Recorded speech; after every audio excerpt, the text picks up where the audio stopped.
हापुड़ में इस वक्त मौजूद है। हापुड़ में हमारे साथ मौजूद हैं सेंसर पाल सिंह जी, जो रिटायर्ड डीएसपी हैं उत्तर प्रदेश पुलिस से। तो इनसे बातचीत करेंगे आगामी विधानसभा चुनाव को लेकर, क्या कुछ इनकी तैयारी है।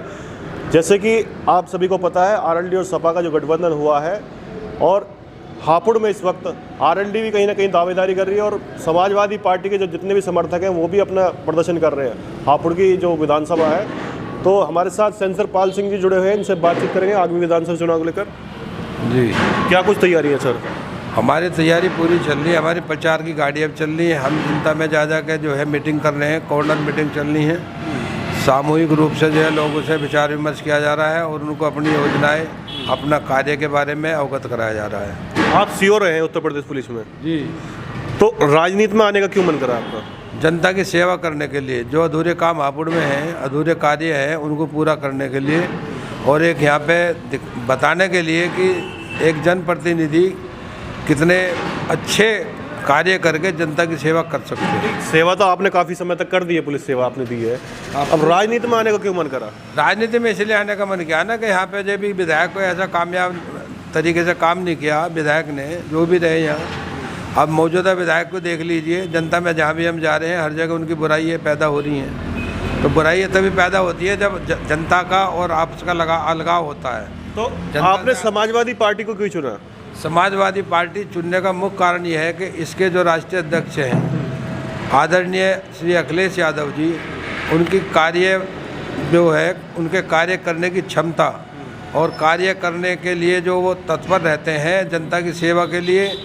दूसरे जो जितने उन्होंने कार्य किए हैं जन सेवा के, अभी तक किसी भी मुख्यमंत्री ने इतने कार्य नहीं किए। बीजेपी लगातार समाजवादी पार्टी पर हमलावर है। वो कहती है गुंडों की पार्टी, माफियाओं की पार्टी, परिवारवादी पार्टी है, और आप पुलिस सेवा करने के बाद में समाजवादी पार्टी को चुने हैं।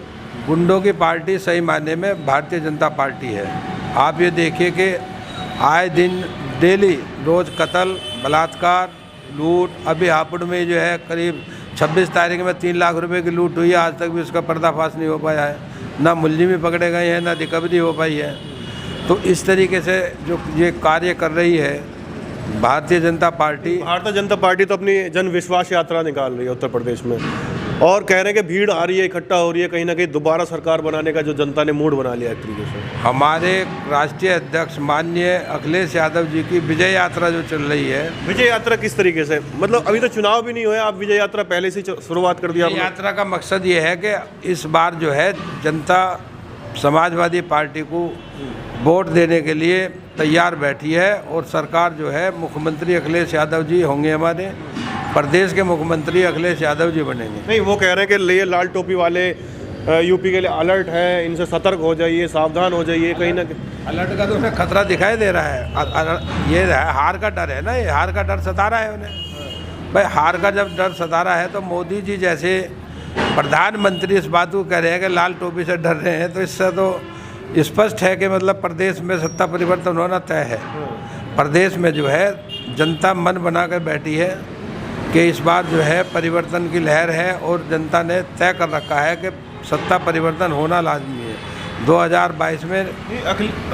बीजेपी लगातार दावे कर रही है अपने विकास कार्यों की। वो कह रही है विकास बहुत करवाए हैं, पहले की जो सरकारें थी विकास नहीं करवाती थी, कुछ उनके जो विकास थे अधूरे हैं और कुछ ही जिलों तक सीमित हैं। और कहते हैं मेट्रो दी है, एक्सप्रेसवे दिए हैं, और बहुत कुछ अपने कार्य को गिना रहे हैं। शौचालय की बात करें और आवास की बात होकर, प्रदेश में सबसे पहले मेट्रो का सेवा देने का कार्य जो है माननीय अखिलेश जी ने किया है। एक्सप्रेस वे का कार्य जो है, एक्सप्रेस वे जो बनाया है राष्ट्रीय अध्यक्ष माननीय श्री अखिलेश यादव जी ने बनाया है। भारतीय जनता पार्टी उनके कार्यों का जो फीता काट रही है, और वो भी 1-2 का ही। अभी संपूर्ण कार्य जो अखिलेश जी के टाइम में हुए थे शुरू, आज तक वो पूरे नहीं कर पाए हैं।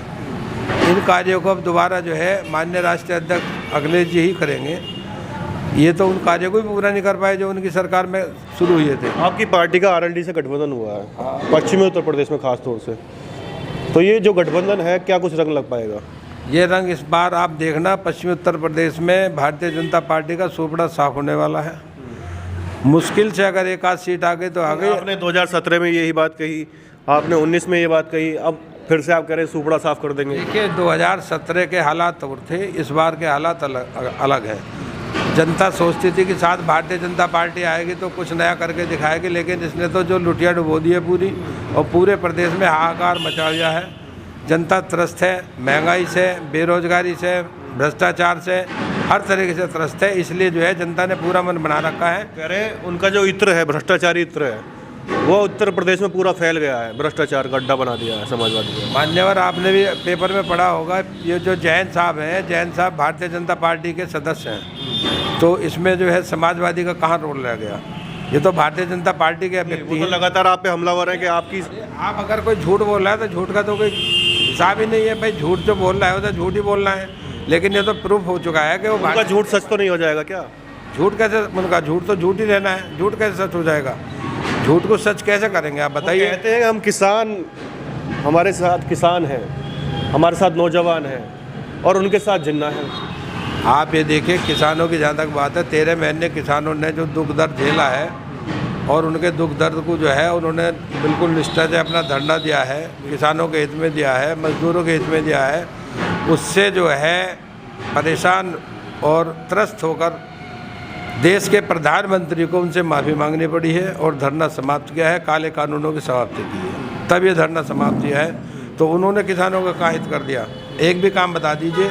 यूरिया का रेट जो है बढ़ा दिया गया है, यूरिया के रेट पर 5 किलो प्रति यूरिया कट्टा जो है उसमें खाद कम कर दिया गया है।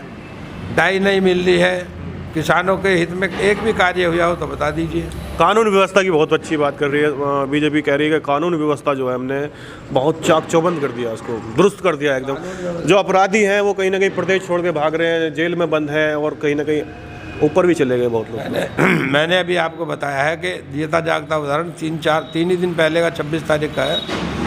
व्यापारी को गोली मारी गई, 3 लाख रुपए कैश लूटा गया। आप बलात्कार डेली पेपर में देख लीजिए, कम से कम हर ज़िले में 2-3 बलात्कार, 3-4 मर्डर हर ज़िले में हो रहे हैं। तो कानून व्यवस्था कहाँ? कानून व्यवस्था चौपट है बिल्कुल। कानून व्यवस्था के बारे में तो कहना ही बेकार है इनका कि कानून व्यवस्था हमने मतलब बनाई है और वो क्या है। कानून व्यवस्था बिल्कुल चौपट है एकदम। चुनौती किससे आपकी और कितनी सीटें आने वाली हैं आपकी? हमारी चुनौती किसी से नहीं है। 350 पार जो है सीट जाएंगी सपा की, इसमें कोई दो राय नहीं है। आप 350 की बात कर रहे हैं, अखिलेश यादव 400 की करते हैं। हम अपना आंकड़ा दे रहे हैं, 350 पार जानी है। अब 350 पार में 400 भी हो सकती हैं, 450 भी हो सकती हैं। इसमें कोई 350 से पार जानी है सीट, इसमें कोई दो राय नहीं। पिछली बार आपने जैसे आपके सोच ईमानदार काम दमदार जैसे बीजेपी नारा दे रही है, आपने भी कहा था काम बोलता है, काम बोलता है, तो लेकिन काम तो बोला नहीं आपका। 47 सीट पर पटक गए। काम जब जनता को नहीं मतलब जो है दिखाई दे रहा ना काम, तो कि अखिलेश जी के समय में जो कार्य शुरू हुए थे वो कार्य अभी तक ये 5 सालों में पूरा नहीं कर पाए हैं। और वो कार्य जो उनके टाइम में शुरू हुए थे अध्यक्ष जी के, वो आज तक भी पूरे नहीं हुए हैं। उनका फीता जो है 1-2 काम करके वो काटा गया है, अदरवाइज कुछ नहीं हुआ है। हापुड़ विधानसभा में आगामी विधानसभा चुनाव को लेकर पार्टी क्या कुछ तैयारियां कर रही है? और जो प्रत्याशी अब भावी प्रत्याशी के रूप में नज़र आ रहे हैं, तो कहीं गुटबाजी तो नहीं होने वाली है? कोई गुटबाजी नहीं होगी। जिसे टिकट मिलेगा, जिसको भी टिकट मिलेगा वो चुनाव लड़ेगा और सभी मिलकर चुनाव लड़ाएंगे गठबंधन में, जिसके उसमें पाले में भी सीट जाएगी, उसमें कहीं कोई दो राय नहीं है। तो जो आगामी विधानसभा चुनाव होने उत्तर प्रदेश में, क्या कुछ अपील करेंगे हमारे दर्शकों से आप? हम महंगाई, बेरोजगारी, भ्रष्टाचार, रिश्वतखोरी के खिलाफ चुनाव लड़ेंगे और जो है विकास के नाम पर चुनाव लड़ा जाएगा, चहुमुखी विकास किया जाएगा। इसमें जो है राष्ट्रीय अध्यक्ष जी का निर्देश भी है कि सभी को साथ लेकर के चुनाव लड़ा जाएगा और हर सीट पर जीत तय करी जाएगी। दर्शकों, हमारे साथ सेंसर पाल जी जुड़े हुए थे, इनसे बातचीत करी आगामी विधानसभा चुनाव को लेकर। इनका एक ही मत है कि पार्टी जिस पे भी विश्वास जताएगी उसी का साथ हम देंगे और उसी को ही आगे बढ़ाएंगे और कहीं ना कहीं समाजवादी पार्टी को एक बार सत्ता में लाने का काम करेंगे। लेते हैं आपसे विदा, धन्यवाद।